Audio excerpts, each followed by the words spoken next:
diretamente aqui de Brasília, vocês que estão conosco, acompanharam ao longo da tarde o julgamento de suspeição do Sérgio Moro. Mas antes de falar do julgamento de suspeição, eu queria dizer justamente sobre a decisão de se fazer o julgamento.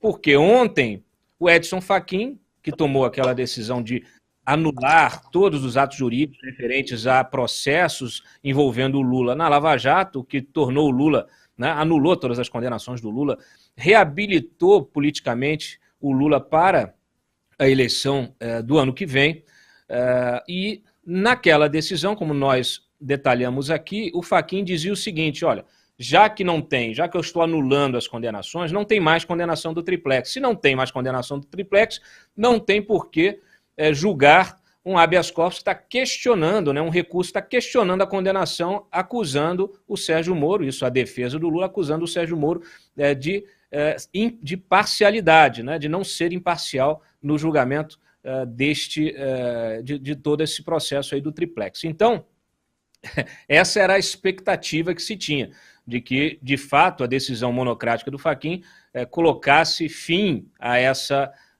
esse recurso do Lula pela suspeição do Sérgio Moro. Mas não, Gilmar Mendes, eles fizeram ali, o Fachin pediu para o Fux, logo no início da tarde, para que suspendesse a sessão da segunda turma. O Fux tirou dele da reta e disse que não há previsão para fazer isso, regimental para fazer essa suspensão, mas que se comprometia a levar a questão ao plenário. De qualquer maneira, o que aconteceu foi que eles fizeram ali, logo no início da sessão, fizeram uma espécie de pré-julgamento. É para dar continuidade, não é? Decidiram que sim, e o julgamento da suspeição se iniciou. Gilmar Mendes fez um voto longuíssimo, né? Um voto, inclusive, que parecia que estava lendo ali textualmente as mensagens hackeadas. As mensagens da Lava Jato foram hackeadas pelo Walter Delgatti, pelos hackers, foi publicada lá pelo Glenn, e ele fazendo a leitura dessas mensagens, disse que não precisava dessas mensagens para julgar a suspeição do Moro, mas continuou falando, falou, parecia que o hacker tinha feito o voto do ministro. O fato é que ele usou esse voto para achincalhar o Sérgio Moro, achincalhar a Lava Jato, achincalhar a imprensa, né, até tentando criminalizar os contatos da imprensa com procuradores, com autoridades. É uma coisa terrível, tá? A gente separou alguns trechos principais desse julgamento, eu vou soltar alguns deles aqui, e na sequência eu vou convidar o Jorge Pontes. O Jorge Pontes está conosco aqui, né?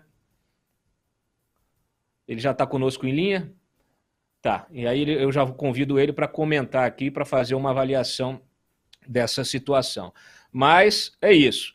E na sequência, o voto do Cássio Marques pediu vista, não disse que não estava preparado para fazer ali a análise agora dessa questão. Em tese, o julgamento deveria ser suspenso imediatamente, mas não, ele pediu vista, mas disse: olha, se vocês quiserem, fiquem à vontade para votar. E aí a Carmen Lúcia poderia ter votado, preferiu esperar o voto dele, o voto vista dele quando retornar, e quem deu prosseguimento ao julgamento foi o Ricardo Lewandowski, que votou também alinhado ao Gilmar Mendes. Então hoje nós temos esse julgamento, é bom que se lembre que ele começou em 2018, antes de Vaza Jato, dessa coisa toda, né? E lá atrás já tinham dois votos, o voto do Edson Fachin, que votou contra, obviamente, a suspeição, e o voto da Carmen Lúcia. Já há a possibilidade dela inverter, dela mudar o voto dela. O que se discute é justamente que ela vai mudar o voto dela, então ficaria aí, o placar penderia para a suspeição do Moro. Se isso acontecer, a gente já sabe, a gente vem falando aqui, vai haver um efeito cascata em todas as condenações. O Moro, obviamente, todos os réus, todos os condenados, delatores, todo mundo que teve que entregar os seus milhões roubados, né, da Petrobras, vão entrar com ações de reparação, de indenização, vão buscar a nulidade das suas condenações. Vai ser realmente o maior escândalo judicial do planeta. Não esse que o Gilmar tentou, vamos dizer assim, colar na Lava Jato, né? Ele, ao ler as mensagens, classificou a Lava Jato como o maior escândalo judicial do planeta, mas o que vai ser o maior escândalo vai ser justamente a anulação do maior dos julgamentos, das condenações, são centenas delas, daquele que é considerado o maior esquema de corrupção, sim, do planeta. Tá? Então, assim, aqui as coisas aqui são planetárias, né? O Brasil só serve para isso, é referência para o que há de errado, é referência negativa no combate à Covid, é referência negativa no combate à corrupção, olha, eu me solidarizo com todos os meus compatriotas aí, porque realmente é muito complicado. Bom, vamos lá aqui a um trecho do voto do Gilmar. Ele logo de cara aqui disse justamente isso, o maior escândalo judicial da história, e disse que precisava contextualizar os fatos narrados com as experiências históricas trazidas pela Operação Lava Jato. Disse que o voto não apenas descreveria uma cadeia sucessiva de atos lesivos ao compromisso de imparcialidade, mas explicitaria as condições do surgimento e funcionamento do maior escândalo judicial da história. Essa é a frase usada pelo Gilmar Mendes. Solta o VT, produção. Portanto, de quando em vez, um ou outro repórter diz: o ministro Gilmar Mendes já elogiou a Lava Jato. E já elogiei. E eu acho que o combate à corrupção é digno de encomos e de elogio. É fundamental. Agora, uma coisa é uma coisa, outra coisa é outra coisa. O combate à corrupção tem que ser feito dentro dos moldes legais, observado o devido processo legal. Não se combate crime cometendo crime. Eu dizia, então, tenho a impressão de que estamos vivendo um momento singular. Depois, vejo, senhores, que de vez em quando eu me rogo o papel de falso profeta, porque acabo acertando. Veja palavras ditas da tribuna do Senado a convite do presidente Renan Calheiros em 2016, 4 de dezembro de 2016. Tenho a impressão de que estamos vivendo um momento singular. Depois, esses falsos heróis vão encher os cemitérios.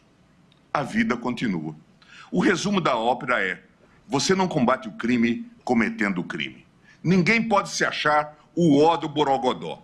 Cada um vai ter seu tamanho no final da história. Um pouco mais de modéstia. Calcem as sandálias da humildade.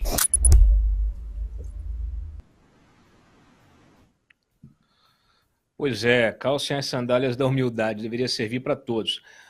E o Gilmar comparou a Lava Jato com a Procuradoria Soviética, citou até o AI-5.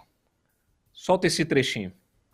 O promotor, o procurador, ministro Fachin, passava, segundo essa concepção da República de Curitiba, a ter um papel para concessão ou não de habeas corpus. Qualquer semelhança com uma procuratura soviética é mera coincidência. Mas nem precisamos ir buscar na União Soviética paradigma para isto. Bastava olhar o nosso AI-5, de 13 de dezembro de 1968. Na oportunidade eu assentei. Tenho a impressão, e isto eu fiz na presença do juiz Moro. Lembrando que quem o convidou foi o Renan Calheiros, né? Ele até fez ali uma ressalva, né? Bom, sei distinguir ser adversário de ser inimigo do PT. Isso é muito interessante. Ele lá no meio do voto dele disse: não, muita gente me considera, ou sempre me considerou, né, um inimigo do PT, mas não é bem isso, tá? Não é assim que funciona. Solta esse trechinho também, então vamos comentar tudo. Diferentemente da ministra Carmen, do ministro Lewandowski, do ministro Fachin, eu não cheguei aqui, como todos sabem, pelas mãos do Partido dos Trabalhadores. E eu era considerado, como todos sabem também, um tipo de opositor de algumas práticas do Partido dos Trabalhadores. Chegou-se a dizer, a imprensa chegou a dizer, que eu liderava uma bancada de oposição no Supremo Tribunal Federal, apontando que faltava oposição ao governo do Partido dos Trabalhadores. Portanto, eu sou insuspeito nessa matéria. Agora também como ministro Cássio, que chega mais recentemente, portanto, de ter simpatias, envolvimento com o Partido dos Trabalhadores. Não obstante, eu sempre soube distinguir o que é ser adversário do que é ser inimigo.